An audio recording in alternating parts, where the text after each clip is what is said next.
Bueno, ¿qué tal? Buenas tardes, bienvenidos, a este primer seminario del año, de nuestro ciclo con el Acton Institute USA, la Catedral Lord Acton. Y por cierto, el primer seminario de YEMA, es la primera actividad académica que hacemos luego del receso del verano. Este, Francamente, hasta sorprendido de ya tener 50 participantes en pleno verano sin casi difusión, lo cual, bueno, me alegra, teniendo a semejante expositor, a Jesús, eh, no me sorprende, pero me alegra. Esa es la realidad. Los voy a dejar con Alejandro Chafuén, quien va a presentar a nuestro expositor hoy.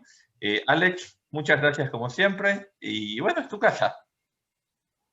Bueno, siempre es un placer estar con UCEMA, la seriedad académica de tu institución.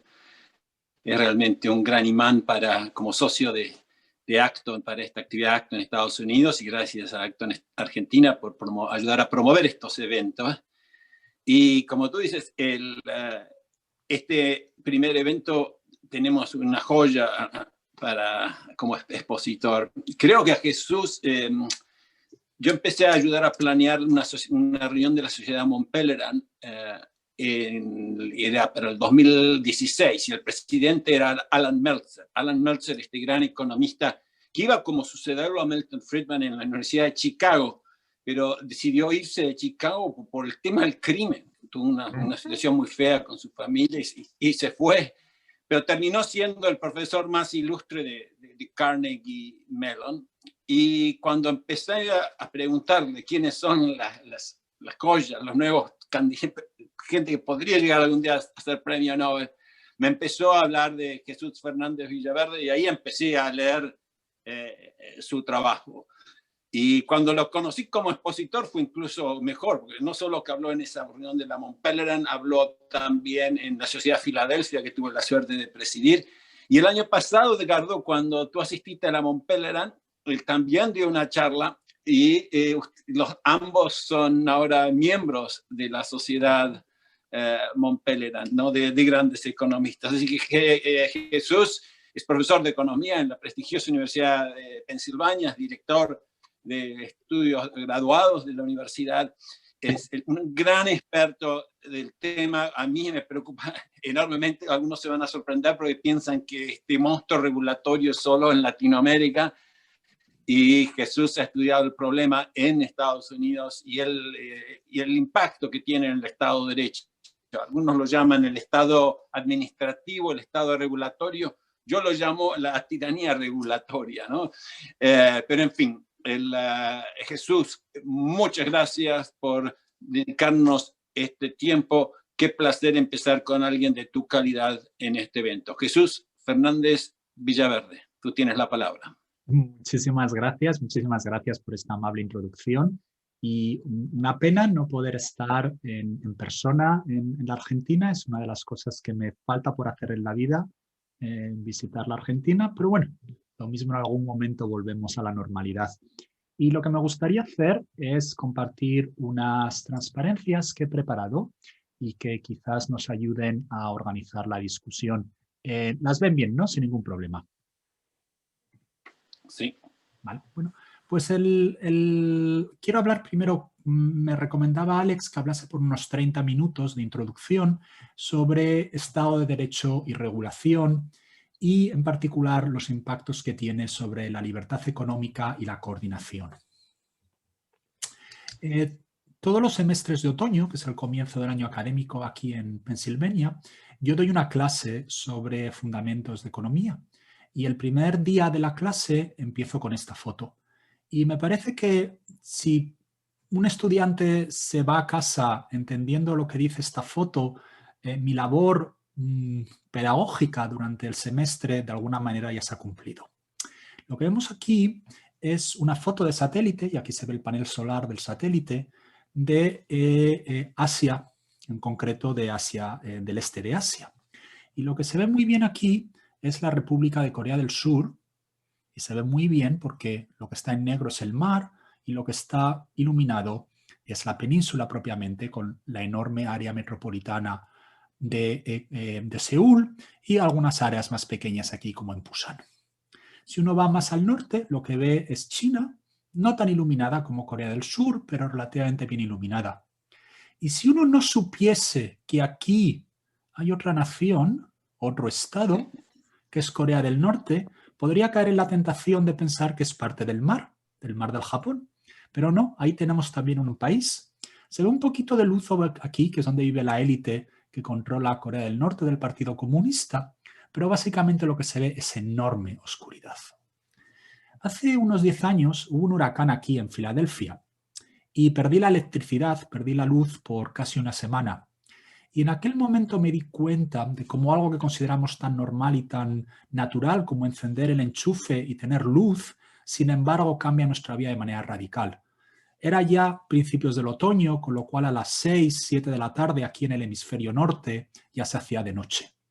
Y la verdad es que después de las 6:30, una vez que se ha hecho de noche, no se podía hacer nada. Aunque no me hubiese dado cuenta, 3-4 horas de mi vida diaria habían desaparecido. Cuando uno ve aquí lo que está ocurriendo, se da cuenta que el crecimiento económico y la prosperidad no son números que aparecen en una tabla del periódico. Es la vida diaria de las personas que queda radicalmente cambiada. ¿Y por qué es tan interesante la comparación entre Corea del Norte y Corea del Sur? En este gráfico tengo la evolución de la renta per cápita de ambos estados desde 1950. Por supuesto, todos sabemos que al final de la Segunda Guerra Mundial, Corea queda dividida entre el sur y el norte. Lo que es muy interesante es, en primer lugar, que Corea es una de las naciones cultural y lingüísticamente más homogéneas del planeta, si no la más homogénea. No había ninguna diferencia antes de la división entre Corea del Norte y Corea del Sur en niveles de religión, en niveles de cultura, de lenguaje. De hecho, si mirásemos la renta per cápita, Corea del Norte era un poquito más rica que Corea del Sur porque allí había más minas y los japoneses, que habían sido el poder colonial, habían construido siderurgia en Corea del Norte, pero no en Corea del Sur.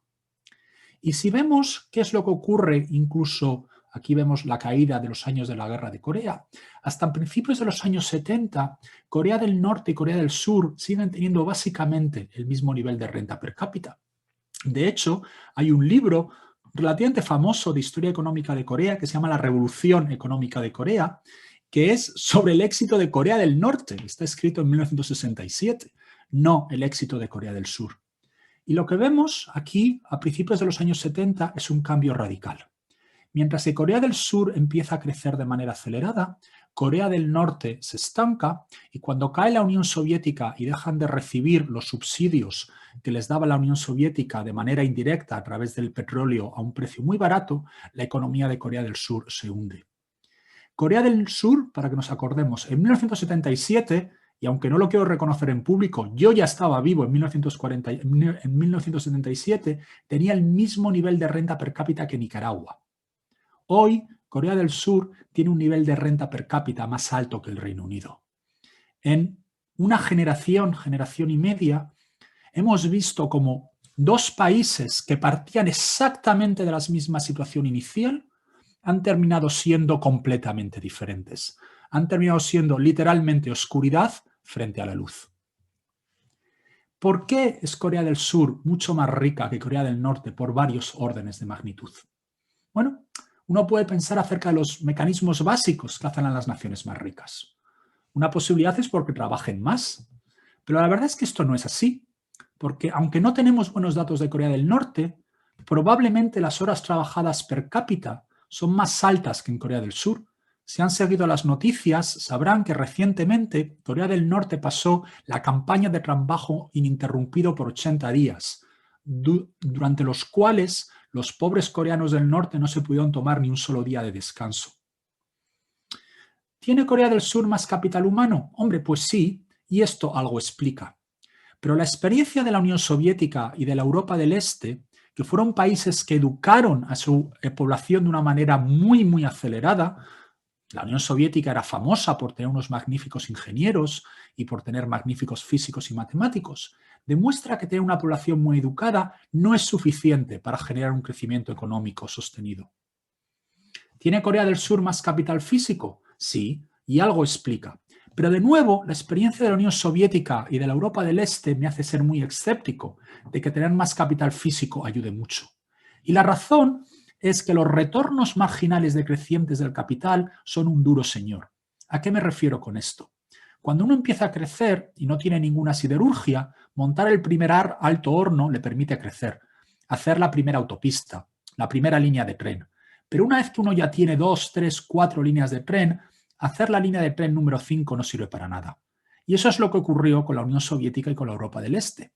Ellos crecieron durante las 2 o 3 primeras décadas de su industrialización a base de invertir más y más en capital físico. Pero una vez que la productividad marginal del capital caía, dejaron de crecer. La razón al final del día, porque una economía es próspera y otra es no, es la productividad. Los coreanos del sur son varios órdenes de magnitud más productivos que los coreanos del norte. ¿Cómo podemos ser más productivos? ¿Cuál es la razón detrás de la cual Corea del Sur es órdenes de magnitud mucho más productivo? O lo que yo considero que es la pregunta absolutamente fundamental de la ciencia económica. ¿Qué instituciones permiten a algunas sociedades alcanzar altos niveles de productividad, mientras que otras sociedades, a menudo muy similares, en este caso como Corea del Norte, no lo hacen? En mi visión del mundo, creo que basada en una lectura de la teoría económica y de la evidencia histórica, la institución clave es el Estado de Derecho.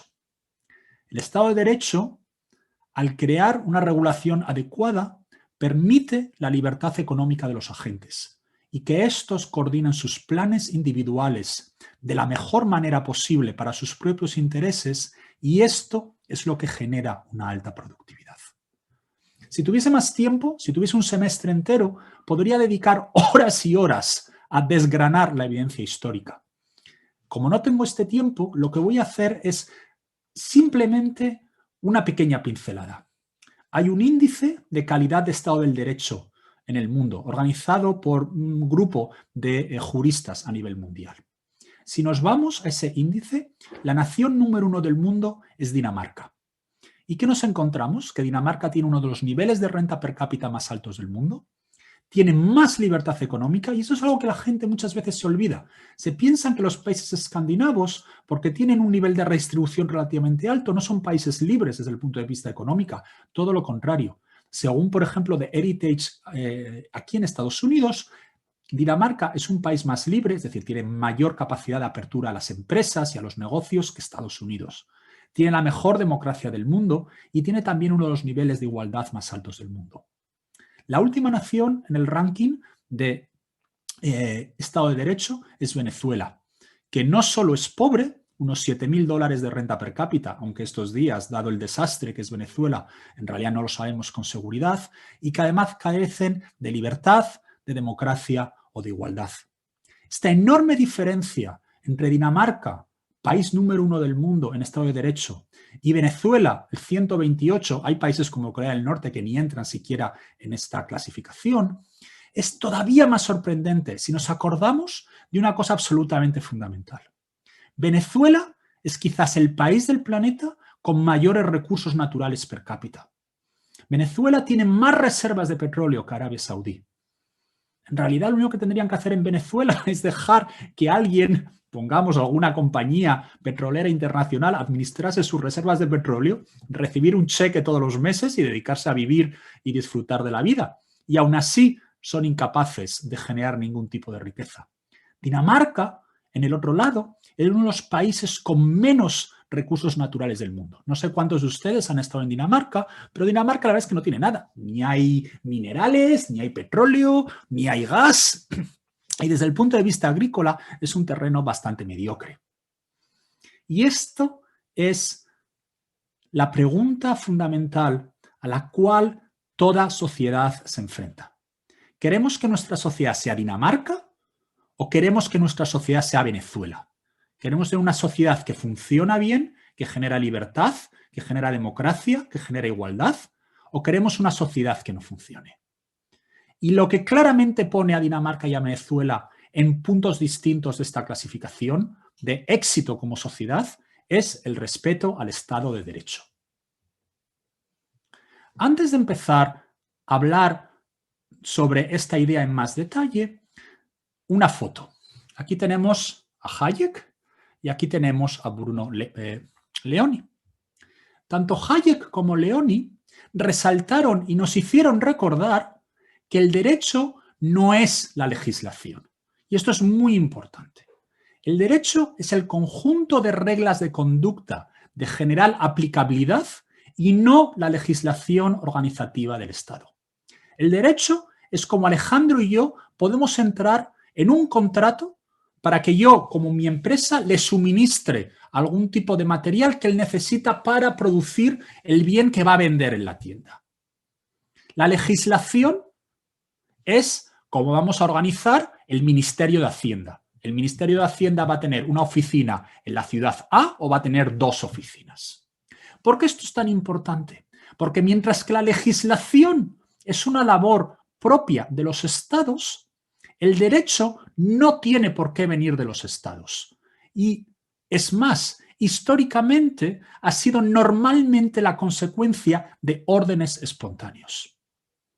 Una de las mayores tristezas de la educación moderna es que los estudiantes de derecho a menudo ya nunca estudian derecho romano. No sé cuál será la situación en Argentina. En España prácticamente ya no se estudia derecho romano. En Estados Unidos se ha olvidado por completo. Una de las enormes ventajas de estudiar derecho romano es que uno aprende que el enorme sistema jurídico creado por los romanos no fue producto de un emperador llegando un día y legislando cómo se tenían que organizar los contratos en Roma. Muy lejos de ello. Lo que ocurría en Roma era lo siguiente. Imaginémonos que yo soy un chico joven de 18 o 19 años con mucha ambición. ¿Qué es lo que tengo que hacer con mi vida? Bueno, pues lo que voy a hacer es voy a dejar quizás mi pequeña ciudad o mi pequeño pueblo en las montañas y me voy a ir a Roma.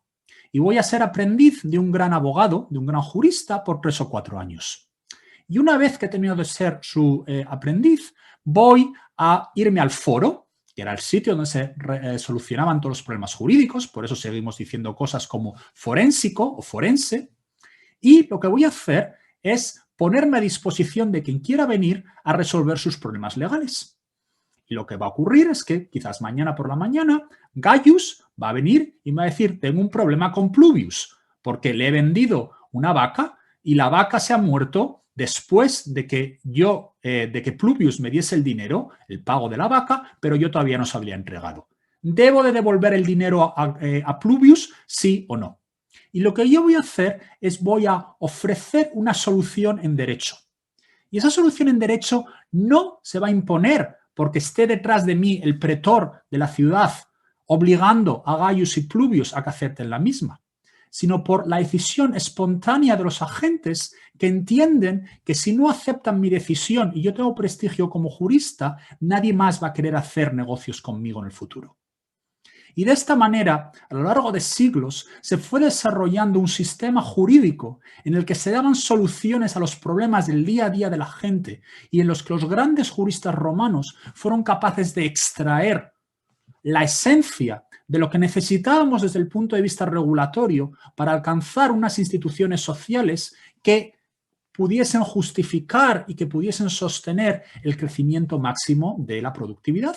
Y por eso hoy sabemos que la Roma clásica y el comienzo de la Roma hacia el año 50 o 60 después de Cristo alcanzó un nivel de prosperidad y de riqueza que no se volvió a ver en Europa hasta la época del Renacimiento. Algo similar ocurrió con el derecho romano en Europa, con lo que se llamó el renacimiento del derecho romano en Europa a partir del siglo XI. Yo era un estudiante más o menos avispado en el siglo XI, me iba a Bolonia a estudiar y allí aprendía no la legislación de Bolonia, aprendía el derecho romano. Y luego volvía a mi ciudad o a mi reino, Castilla o Cataluña o Aragón, y allí de nuevo aplicaba el derecho romano que los agentes de manera voluntaria aceptaban. Y de hecho, a menudo, los reyes, por ejemplo, el rey de la Corona de Aragón, era muy negativo con respecto a la introducción del derecho romano en la Corona de Aragón y tuvo que aceptar el derecho romano porque los agentes se daban cuenta que este derecho era muy superior a la legislación que él había sido capaz de crear. Si tuviese más tiempo, podría dar muchos más ejemplos, como la lex mercatoria, que es el origen del derecho mercantil que todavía utilizamos hasta hoy en día, la common law dentro del mundo anglosajón, el arbitraje. Esto lo que nos dice es que el derecho es algo mucho más profundo que lo que puede hacer un parlamento o un congreso o una asamblea nacional reuniéndose un día y aprobando una legislación. Un derecho de verdad es un conjunto de reglas jurídicas que nos permiten interactuar de una manera fructífera como agentes dentro de una economía. Y en ese sentido tenemos que entender que el Estado de Derecho no es un Estado de normas.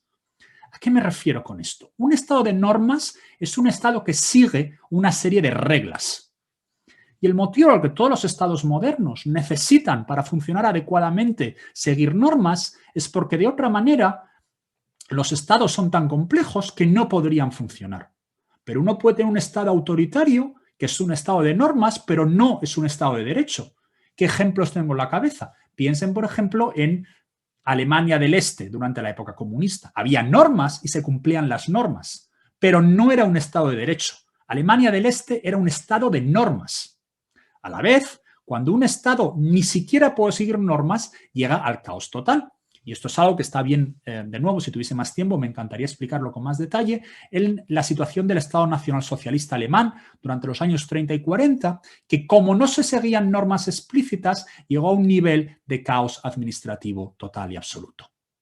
Y eso es algo que debemos de recordar. El derecho siempre está compuesto de normas, pero no todas las normas son derecho. Y aquí no puedo sino citar a Santo Tomás de Aquino, que lo ha dicho mejor que ninguno de nosotros podrá nunca decirlo en la Suma Teológica. ¿Qué es el derecho? El derecho es la ordenación de la razón al bien común promulgada por quien tiene el cuidado de la comunidad. Si una norma no está orientada al bien común o no está promulgada por aquel que tiene la capacidad de promulgar normas, esta norma podrá ser una norma, pero no es derecho. El Estado de Derecho, por tanto, no es un Estado que sigue normas, es un Estado que sigue el derecho. Es un Estado que sigue normas constituidas hacia el bien común.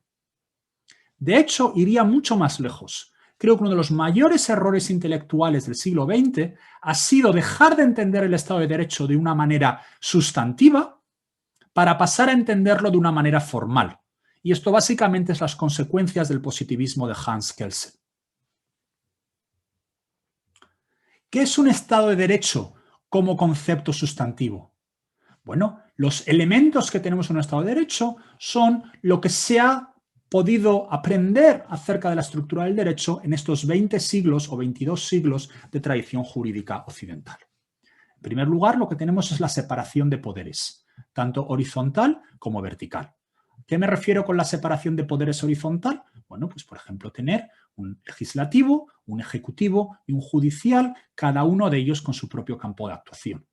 Pero también tenemos una separación de poderes verticales. Los estados de derecho tienen distintos niveles territoriales de organización que se contrapesan los unos a los otros.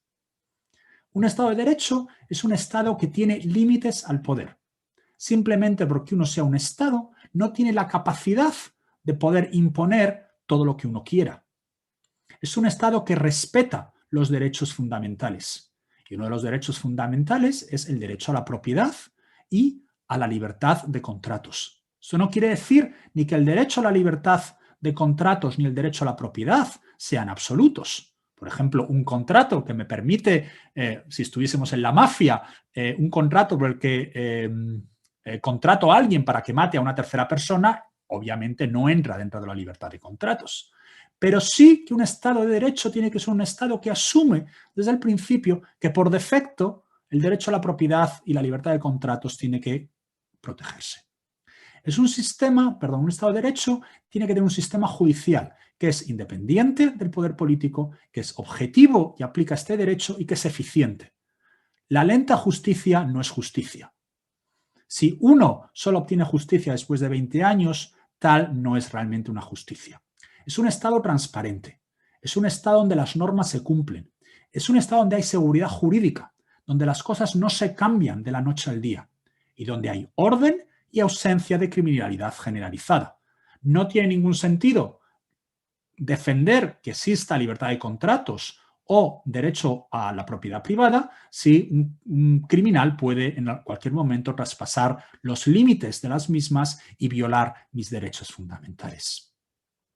Por tanto, al final del día, lo que nos encontramos es que los países que han crecido a lo largo de la historia han sido países que se han tomado estos 8 puntos de manera seria y consistente. No todos los puntos se tienen que aplicar de igual manera en todos los países. Por ejemplo, Dinamarca es un país muy pequeñito y por tanto hablar de la separación de poderes vertical tiene menos importancia que en países muy grandes como Estados Unidos. De igual manera, podemos pensar que el respeto a los derechos fundamentales puede implementarse de una manera ligeramente distinta en un país que sea étnicamente muy homogéneo que en un país que tenga muchas diferencias de grupos. Pero al final del día, la razón por la cual Australia, Nueva Zelanda, Dinamarca, Singapur y en general los países que están siempre arriba de todas las clasificaciones que queramos mirar son países que cumplen estos 8 requisitos. Algunos mejor, otros peor. Y a la vez, no van a encontrar ustedes un solo ejemplo en la historia económica de la humanidad de ningún Estado que haya cumplido estos 8 elementos y después de 20 o 30 años no sea un Estado, no sea una nación rica y próspera. En ese sentido, esto es lo que algunas veces en economía o si estudian matemáticas se llama una condición sí y solo sí. Solo ser rico si se cumple con el Estado de Derecho y si se cumple con el Estado de Derecho ser rico. ¿Cuál es el problema al que nos encontramos en estos momentos? Y solo voy a dar una breve pincelada del mismo y podemos abrir la puerta a una discusión más general. El mayor enemigo al que se encuentra en estos momentos el Estado de Derecho en las naciones más avanzadas, por supuesto, si estuviésemos hablando en estos momentos, no sé, de un país en el medio de África, quizás el problema fundamental es que no se respetan los derechos fundamentales o que no hay un sistema judicial independiente. Pero si yo miro y me preguntan, Jesús, ¿a ti qué es lo que te preocupa sobre el Estado de Derecho en España, en Estados Unidos, en Canadá, en el largo plazo? Mi respuesta es la tiranía regulatoria. ¿A qué me refiero con esto? Por supuesto que necesitamos regulación. Ningún país puede vivir sin una regulación. Un simple ejemplo. Imaginémonos que queremos pensar acerca del transporte aéreo. Bueno, pues si queremos tener un sistema de transporte aéreo que funcione, alguien tiene que regular por dónde se puede volar y por dónde no se puede volar, porque si no tendríamos colisiones en el aire. El problema es que este nivel lógico y sensato de regulación ha quedado completamente fuera de control en los últimos 30 años. Las razones son varias, pero básicamente voy a enfatizar aquí el papel de la regulación de protección al consumidor y de protección a la salud y al medio ambiente. Mientras que estos son objetivos enormemente valiosos y como toda sociedad, por supuesto, tener sanidad, una sanidad excelente y tener una protección al consumidor es fantástico. Esto ha sido el caballo de Troya por el que se han introducido una regulación detrás de otra. Este ha sido el caballo de Troya por el que hemos pasado de decir, bueno, vamos a tener un sistema donde podemos de alguna manera comprobar que la carne que se vende en los supermercados no está contaminada por bacterias, a un sistema en el que se controla de manera minuciosa y detallada incluso los menores aspectos de lo que pasa en la producción de alimentos. Donde yo ahora no puedo comprar muchos alimentos en España o en Estados Unidos que son perfectamente sanos y absolutamente libres de cualquier problema, porque de alguna manera violan la regulación que ha creado algún burócrata. Y lo que creo que los ciudadanos de la mayoría de las democracias avanzadas no aprecian es que esta tiranía regulatoria ha generado lo que algunas veces se llama un estado administrativo.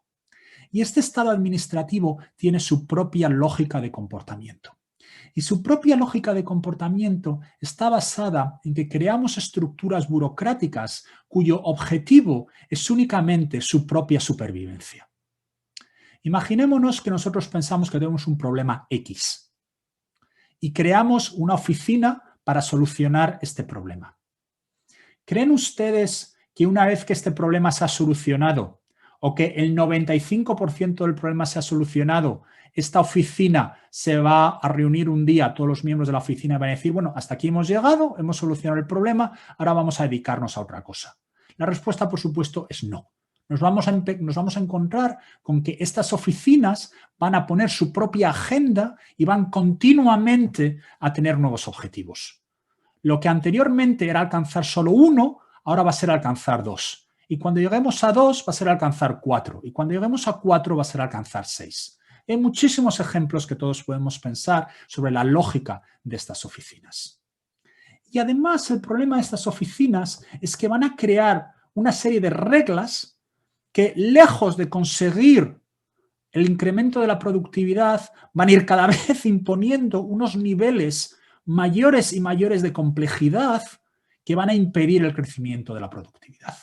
Y esto quien lo ha dicho mejor que nadie es Richard Epstein, en un libro muy famoso del que hace poco se cumplió el 25º aniversario, Reglas simples para un mundo complejo. Y el problema que él señala ahí es que las reglas muy complejas de la tiranía regulatoria al final dan el poder a gente que no está afectada directamente por las consecuencias de esas decisiones.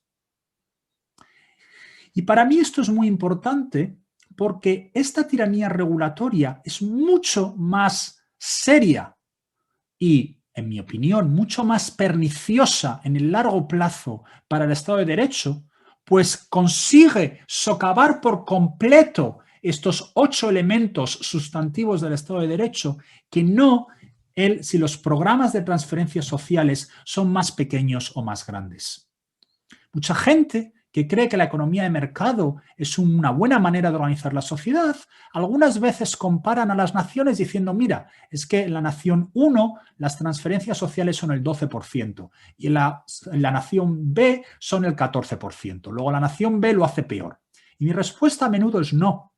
No, porque hay muchos programas de transferencia social que, bueno, quitar dinero a uno para dárselo a otro, pues uno podrá estar mejor, está más o menos de acuerdo, existen ciertas situaciones donde es lógico tener cierto tipo de transferencias sociales. Lo que de verdad es corrosivo para la libertad económica, lo que de verdad es corrosivo para el Estado de Derecho es la tiranía regulatoria, es la regulación que nos encontramos en estos momentos totalmente fuera de control. Y yo creo que el gran reto al que nos encontramos en estos momentos es cómo controlar esta tiranía regulatoria. Voy a acabar aquí porque la manera concreta en la cual uno tiene que afrontar el control de la tiranía regulatoria va a depender del resto de instituciones de cada país. Si estuviese hablando dos países que yo conozco bien, España y Estados Unidos, de cómo intentar controlar la tiranía regulatoria en España y en Estados Unidos, les daría respuestas ligeramente diferentes. Lo que sí que puedo decir aquí es que una labor fundamental es la labor ideológica. Y aquí por ideología no me refiero a la interpretación peyorativa de la misma, sino a la labor de construcción de ideas. Y la idea es, el Estado de Derecho es clave. Y un Estado de Derecho es compatible y necesita una regulación sensata. Lamentablemente hemos dejado de tener regulaciones sensatas en los últimos 30 años y la tiranía regulatoria es un cáncer que se está comiendo el Estado de Derecho. Y el día que perdamos el Estado de Derecho vamos a perder todo lo demás que el Estado de Derecho trae con nosotros. Voy a parar aquí y podemos entrar en el debate. Qué fantástico, Jesús. Debería aplaudir. Y les pido a todos que pongan preguntas en el chat. Ya veo que hay una de las preguntas.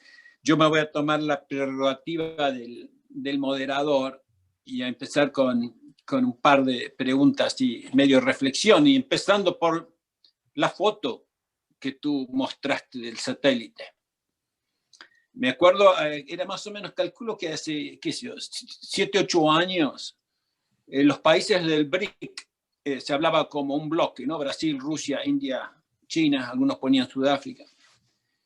Y me preocupaba enormemente que la tasa de crecimiento de esos países era más el doble de los países con mejor Estado de Derecho.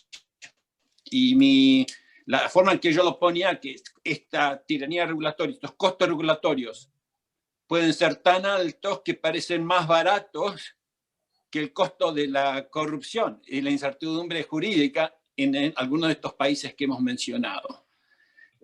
Hubo crisis en Rusia, en Brasil, China siguió creciendo y y se acabó un poquito ese moral hazard.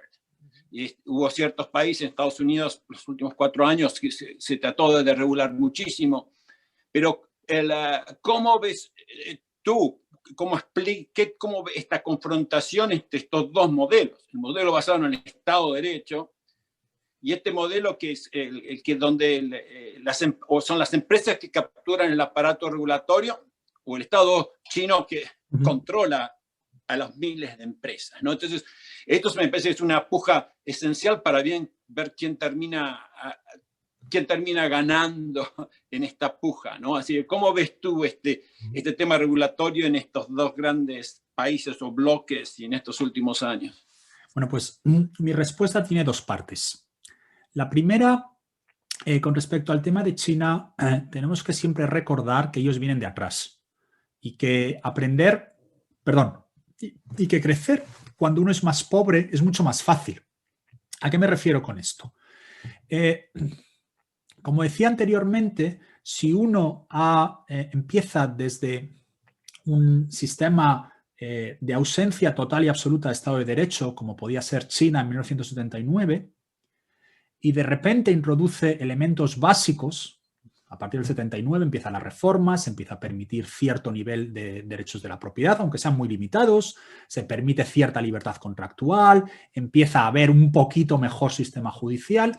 Es muy fácil crecer muy, muy deprisa por mucho tiempo, porque vienes tan de atrás que uno aprende muy rápido. Un ejemplo. Imaginémonos, y esto me ha pasado recientemente, me he apuntado a una clase ahora, este semestre. Por aquello que estamos en Zoom, he dicho, bueno, pues me voy a apuntar también yo a una clase. ¿Qué es lo que ocurre? Que como yo no sabía nada de este tema, durante la primera semana, claro, la tasa de crecimiento del conocimiento de Jesús sobre este tema ha sido espectacular. Aunque yo no sea particularmente listo, como parto desde cero, pasar de 0 a 100 es muy fácil. El catedrático que está dando la clase está en 1000. Para el catedrático pasar de 1000 a 1001 es muy difícil.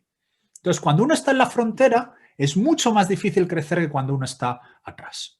Y de hecho, cuando uno ve el crecimiento de China, ve que se está desacelerando y se está desacelerando exactamente a la misma velocidad que esperaríamos, simplemente por acercarse a la frontera. A la vez, China tiene una serie de políticas que son mejores o al menos no tan perniciosas como alguna de las otras políticas que hay en Estados Unidos. Y esto lo hemos visto, por ejemplo, con alguno de los enfoques regulatorios de la vacuna. En Estados Unidos yo he visto cómo se ha afrontado el tema de evaluar la seguridad de las distintas vacunas de la COVID y a mí, pues yo he visto una serie de regulaciones que no tienen ni pies ni cabeza. Yo he visto que la CDC, que es la agencia que se supone que tiene que evaluar, y las distintas agencias del gobierno federal que tienen que evaluar muchos de los tratamientos y de la vacuna y de las cosas que se pueden hacer con la vacuna, están tardando semanas en tomar decisiones que, dado la situación en la que nos encontramos, se podrían tomar en 48 horas. No estoy diciendo que nadie haya que mirar estos temas. Claro, si tú te encuentras con esos problemas regulatorios tan grandísimos, por mucho que Estados Unidos tenga todavía un sistema de protección de los derechos de propiedad y de libertad de contrato mejor que el de China, pues no vas a crecer.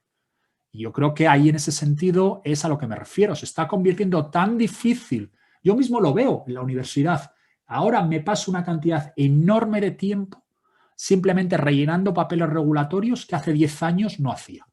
Y eso son por imposiciones del Departamento de Educación, que ahora nos obliga una vez al año a rellenar cantidad de papeles. Claro, y esto ralentiza el crecimiento económico y el crecimiento de la productividad. O sea, que ni China lo hace tan bien como nos pensamos, pero a la vez es verdad que hay unos problemas muy graves en Estados Unidos y en Occidente de que estamos dejando pasar el tren del crecimiento económico.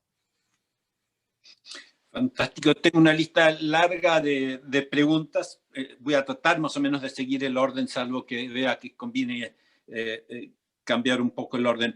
Henry Udet, no sé si pronuncio bien, pregunta por qué de todo esto que tú has hablado, que es perfecto, teórico, pero en países como Argentina no se cumple. ¿Cómo ves el tema de la justicia? Que por más que por derecho constitucional deberían hacerse valer, no terminan jugando el rol que tienen que jugar. Quizás como economista puede hablar de los incentivos, pero así que ¿cómo ves el tema ese? Que por más que las constituciones digan algo...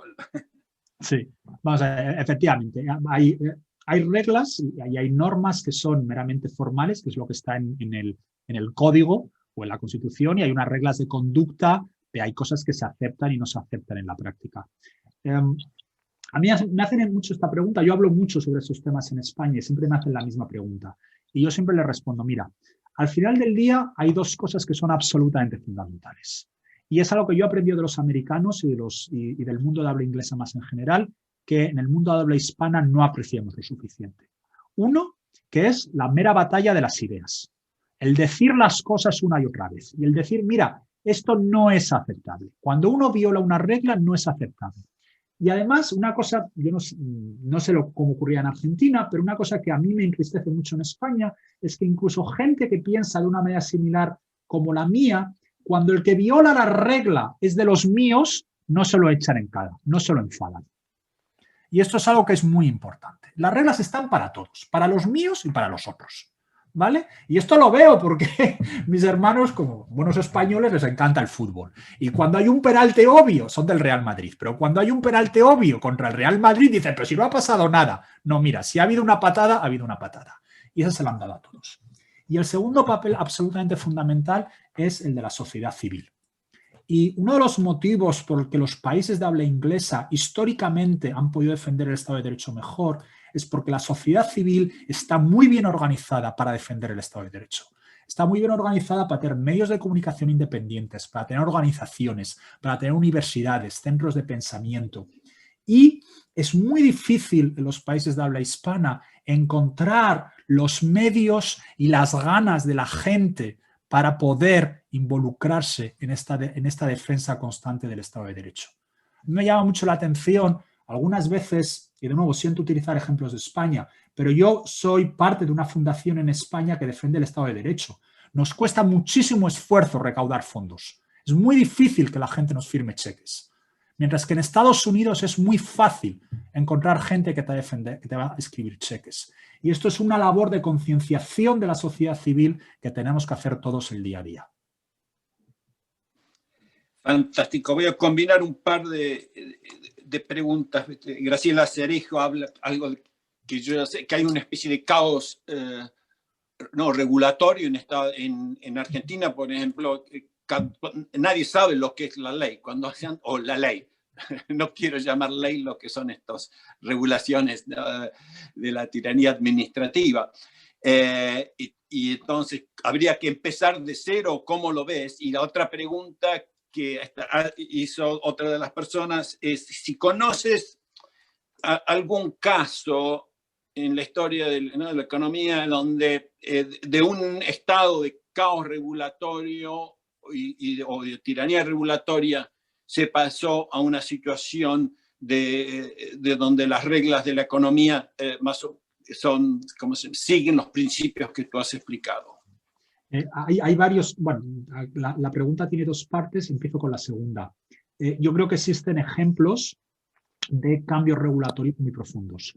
Nueva Zelanda es un país que a finales de los años 70 está en una situación muy, muy difícil y, bueno, hubo un momento en el que la élite de Nueva Zelanda y la sociedad civil de Nueva Zelanda se dio cuenta de ello y ahora Nueva Zelanda está, no sé si es el número 2 del mundo en Estado de Derecho. Entonces, se puede avanzar muchísimo y el ejemplo de Nueva Zelanda demuestra que sí se puede hacer.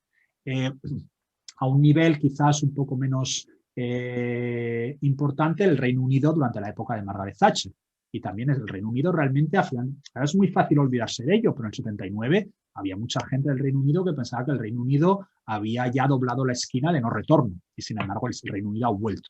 ¿Vale? O sea que hay casos que se pueden hacer, incluso en España, para que estemos más cercanos, bueno, hombre, pues Tampoco es que nos podamos poner en excesivas medallas, pero ha habido varios momentos en nuestra historia, de los últimos 60 o 70 años, donde se ha pasado a avances muy importantes. Yo no soy con respecto a la primera parte. Hay que empezar desde cero. Hombre, yo creo que aquí hay que seguir un poco aquel viejo refrán castellano de a Dios rogando y con el mazo dando. ¿A qué me refiero con esto? Uno también tiene que ser pragmático. Y si uno sale y dice, mira, mañana voy a cambiarlo todo de arriba abajo, una revolución, va a ser muy difícil. Uno tiene que empezar a cambiar lo que puede. Tiene que empezar a cambiar de manera marginal aquí, de manera marginal allá. Y lo que sí que creo que es verdad es que estas reformas suelen tener una dinámica propia que las llevan a extenderse. Tú solucionas la regulación en un sitio y esto la gente se da cuenta que funciona mucho mejor y genera la demanda para mejor regulación en otros campos. ¿Qué cosas son básicas para estas pequeñas revoluciones marginales a las que me refiero? Una, tener mucho cuidado en los detalles institucionales en las agencias regulatorias. Y segundo, educar juristas y economistas que tengan las ideas claras y que cuando lleguen a las posiciones de poder sean capaces de defender estas ideas. Lo que dices es música a los oídos de UCEMA y de Acton Institute. Voy a combinar dos comentarios, preguntas, ¿no? De Juan Tiscornia y Roberto Araujo, que van un poco al tema de la realidad y a las regulaciones en el campo de las comunicaciones, Jesús. Una de las preguntas es si está ganando este mundo de los controles, ¿viste? Con esto del Great Reset, una especie de conspiración mundial para imponer un modelo de controles. Y cómo ves este difícil tema, ¿no? del control y las regulaciones de los medios sociales tan poderosos hoy en día en el mundo. O sea, eso es un tema muy complejo en el que yo tampoco tengo un 100% de seguridad. Mi sesgo siempre es hacia la libertad. Yo creo que en el caso de que uno no tenga, esto es lo que se llama una presunción en el lenguaje jurídico, a menos que uno tenga una prueba muy clara y evidente que hay que regular, es mejor no regular. A la vez, algún tipo de plataformas digitales como Twitter o Facebook se han convertido un poco en lo que eran antiguamente los ferrocarriles, en cuasi monopolios naturales. Y una vez que uno se convierte en un cuasi monopolio natural, existe ciertas cosas que se pueden hacer.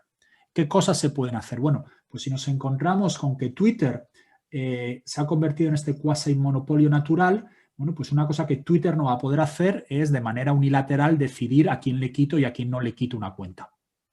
Entonces, de igual manera que existe un juez y si yo quiero tener pues una orden para entrar, un permiso para hacer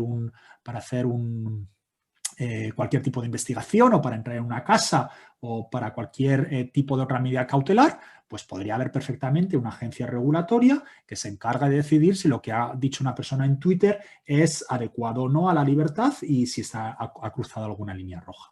Dicho esto, creo que una posición mucho más sensata en el largo plazo es tener mecanismos de acceso al mercado lo suficientemente abiertos donde la presencia de posibles plataformas digitales alternativas es lo que realmente disciplina Twitter. Y yo creo que el motivo por el que sitios como Twitter y Facebook se han convertido en tan dominantes es en parte precisamente por la regulación. Yo el hecho que vea a Mark Zuckerberg defendiendo la regulación de Facebook es lo que más nervioso me pone. Porque claramente lo que él ha entendido es que la regulación de Facebook es la mejor barrera de entrada para que Facebook siga manteniendo su cuasi monopolio natural. Muchas gracias. Le digo a los organizadores técnicos, porque hay gente que levanta la mano, pero tenemos dos personas, pero es más fácil para mí poder leer las preguntas. ¿Cuál es y me gustaría un comentario de Edgardo Zablowski, primero, si me imagino un gran experto en economía, unas reflexiones de lo que has estado escuchando, y después si me explican por el chat qué hago con los que han levantado la mano, por favor. Empiezo con Alex. Lo más sencillo es pedirle que baje la mano. Félix, Marcelo, sencillamente bajen la mano. Roberto, baje, o sea, tiene el control para sencillamente apretarlo y bajar la mano. Dejemos que el mercado ajuste. Así que olvidémonos de las dos manos levantadas y eso fue todo. Yo escuchaba y claro, cuando escucho este tipo de tu exposición y pienso en la Argentina, donde lo que charlábamos antes de entrar a la sala pública, por así llamarla, ¿cómo se vuelve de una situación como la que está la Argentina hoy, un país donde hay regulaciones y regulaciones de las regulaciones y tenemos un engendro, o sea, se desata? ¿Por dónde se empieza? ¿Cómo se hace? ¿Se puede? Hay dos aspectos. Un aspecto que es el meramente técnico, de cómo lo hacemos, es decir, si a mí mañana me haces ministro, ¿cómo lo haría? Ministro. Y el segundo es cómo conseguir que alguien que tenga estas ideas sea ministro. ¿No? Y la economía política de claro, ministro que lo pueda llevar a cabo. Que lo pueda llevar a cabo. Entonces, imaginémonos, a mí me gusta dividir esto en tres etapas. Imaginemos que soy un ministro y que de alguna manera se nos ha aparecido una hada madrina y el hada madrina ha convencido a la economía política que me dejen hacer lo que yo quiero. Hombre, yo creo que tenemos experiencia, como me refiero anteriormente, en Nueva Zelanda, que es relativamente fácil meterle mano a las regulaciones, es relativamente fácil, bueno, fácil, no es fácil, pero es factible, quizás sea una palabra más correcta, es factible. Es factible tener agencias regulatorias independientes que funcionen bien, una simplificación brutal y acelerada de las regulaciones, volver a los principios básicos del derecho civil que ha funcionado en Occidente por décadas, etc. A mí esto es lo que menos me preocupa, porque se puede hacer y, como digo antes, hay muchos ejemplos de países que lo han hecho.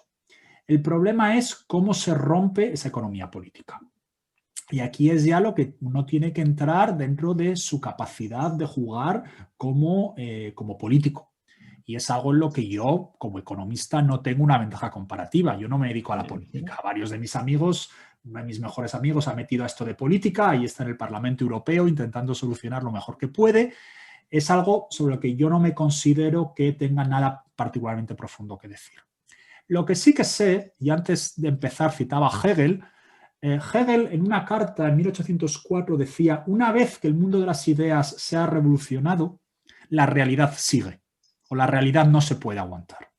¿A qué me refiero? Al final del día, por mucho que haya economía política, los políticos responden a los incentivos de sus votantes. Y una vez que exista conciencia entre los votantes que estas cosas se tienen que cambiar, las cosas cambiarán. Cambiarán mejor o peor. Lo que yo creo que no podemos hacer es confiar en que nos llegue un político como un caballero blanco que nos venga a salvar.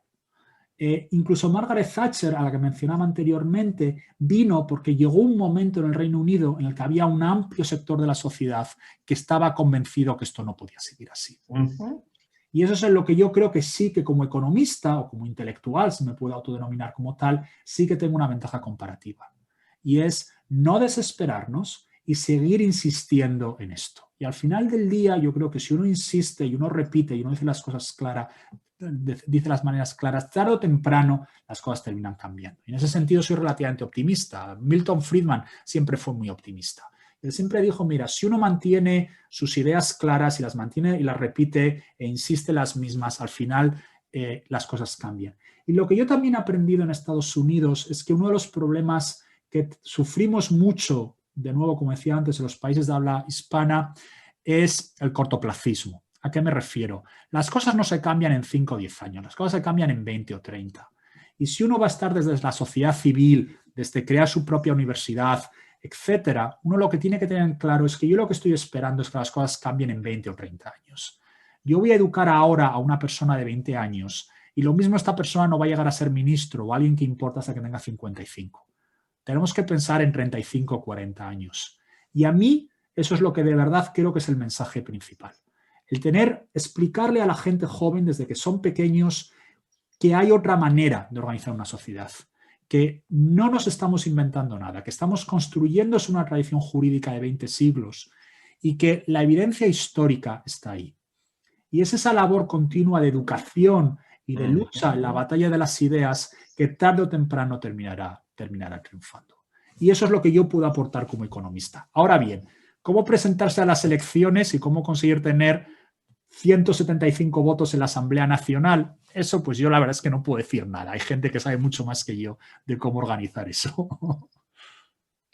Pero es un placer escucharte.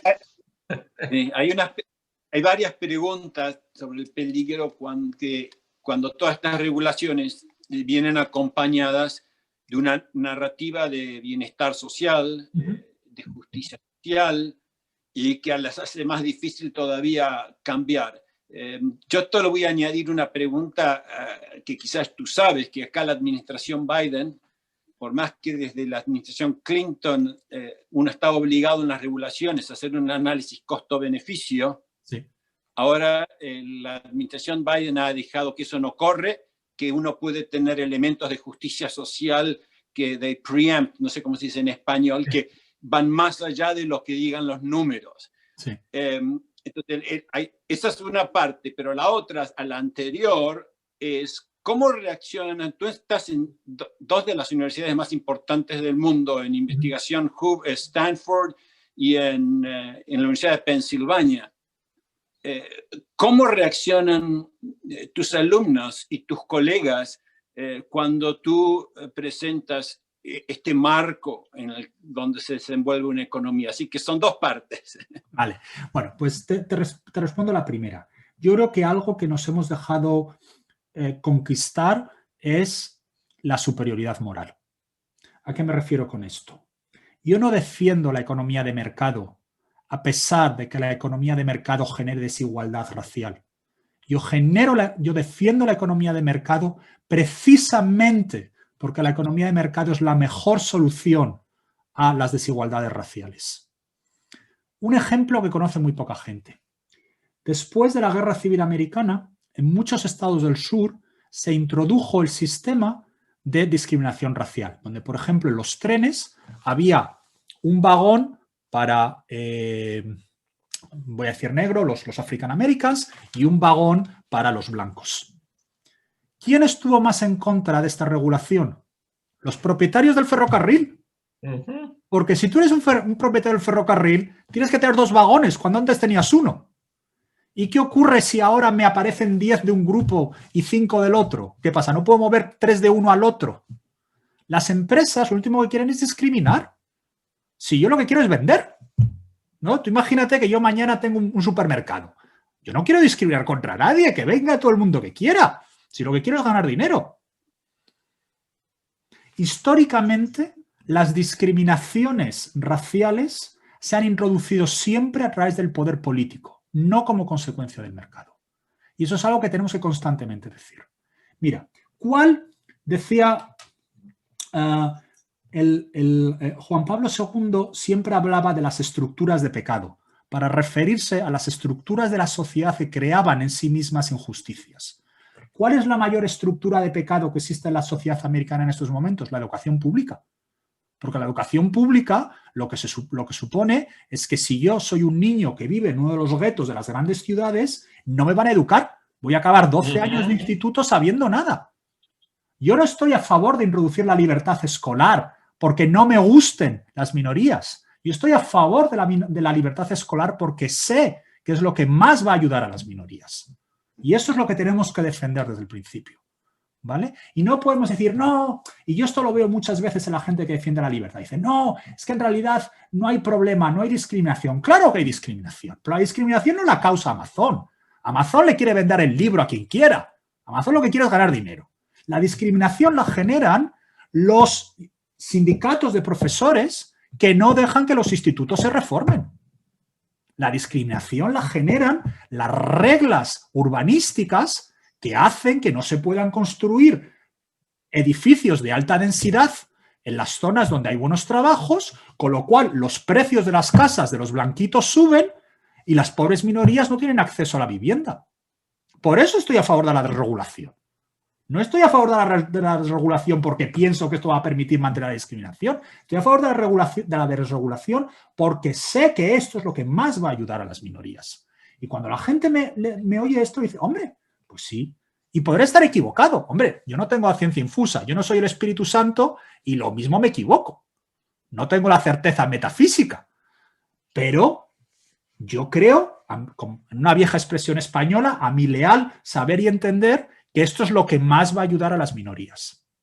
Y la segunda, ¿cómo vivo en PEN? Pues yo creo que como funciona básicamente esto es siempre diciendo las cosas con una sonrisa, intentando evitar la polémica por la polémica, y yo creo que lamentablemente dentro del mundo del liberalismo clásico ha habido gente que históricamente les gusta entrar en la polémica solo por entrar en la polémica, y teniendo la empatía de entender que cuando alguien viene de una situación muy difícil en el mundo, lo ha pasado muy mal. Yo entiendo perfectamente que alguien que ha venido de una vida muy difícil del gueto de las ciudades de Estados Unidos esté descontento con la sociedad. Mi labor no es negarle que esté descontento con la sociedad. Mi labor es intentarle explicar a esta persona que hay otra manera de hacer las cosas y que esta otra manera de hacer las cosas a él le ayuda. Y yo creo que es esta combinación de empatía y sonrisa lo que de verdad te permite llegar a cierta gente. Hombre, yo no sé si lo hago bien o mal, pero creo que, aunque solo sea porque tengo muchos estudiantes en clase, que a algunos les llego. Y creo que esto es algo que algunas veces dentro del liberalismo clásico nos ha faltado, que es una cierta predisposición a la empatía.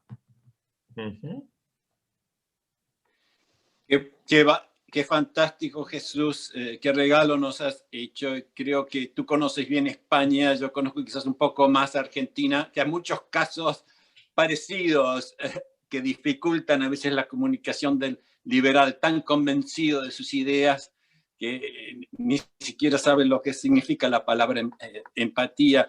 Creo que sería un buen momento para que Edgardo Zablocki, el rector de la universidad, y bueno, muchas gracias a Mercedes Colombres y a Ezequiel y al equipo técnico por ayudarnos a esto. Pero Edgardo, por favor, ¿puedes cerrar esta magnífica exposición? Sí, da lástima realmente cerrarlo. En el medio de lo que uno vive, es difícil probablemente imaginar lo que hoy se está viviendo aquí en la Argentina, escuchar esta conferencia, este intercambio de preguntas, este intercambio de opiniones, bueno, es un recreo, un hermoso recreo. Jesús, muchísimas gracias. Estoy realmente sorprendido por la cantidad de participantes. Llegó a haber 80 participantes en verano, en el primer seminario prácticamente sin difusión hoy en Buenos Aires, lo cual también me pone muy, muy contento, porque es evidente que más allá de lo que estamos viviendo, hay ganas de... Educación es todo, bueno, yo creo eso. Si no, por ahí hay que empezar. Con las nuevas generaciones, y sí, tener paciencia. Es difícil tener paciencia a veces. Y esa palabra empatía que mencionaste y que Alex también mencionó, es fundamental y bueno, a veces es muy difícil. Muchísimas gracias, Jesús. Alex, muchas gracias por traernos a semejante... Sí, Alex, un aviso. por favor. El Instituto Acton de Argentina va a tener una presentación del libro del padre Sirico en español, ¿no? En defensa del libre mercado. No sé si viene entre el 23 y el 25, y Acton vamos a tener los empresarios de primerísimo nivel en una reunión que se llama Business Matters, así que les mandaremos información. En marzo tendremos una visión de la economía del Cono Sur, con grandes economistas del Cono Sur, así que ya les notificaremos acerca de la próxima reunión. Y bueno, así que bueno, muchas gracias, Jesús, y gracias, Edgardo. Un placer. Muchas gracias a ustedes. Mercedes, te dejo a vos cerrar. Bueno, les agradecemos mucho a todos. Muchas gracias a vos, Mercedes, y a Ezequiel, por cierto. Sí, muchas gracias a Ezequiel, que está con el control técnico. Muchas gracias, Alejandro, muchas gracias, Jesús, muchas gracias, Edgardo. Y reiteramos que la información de las próximas actividades conjuntas con Acton van a estar en nuestras redes. También vamos a reproducir lo que está haciendo Acton en breve con el padre Sirico, con el libro. Y el video de esta charla va a estar también disponible en los próximos días en las redes. Así que estén conectados, estén atentos, que ya vienen muchas actividades conjuntas. Y también vamos a compartir todo lo que está haciendo Acton, que es muy importante. Bueno, muchas gracias. Gracias, Jesús. Gracias a vosotros por invitarme. Gracias, Jesús, gracias, Alex. Bueno, cierro la reunión. Gracias a todos. Gracias. Chao, chao. Vale, fenomenal. Bueno. Fenomenal, gracias, Jesús. Nada, a vosotros por invitarme, un placer.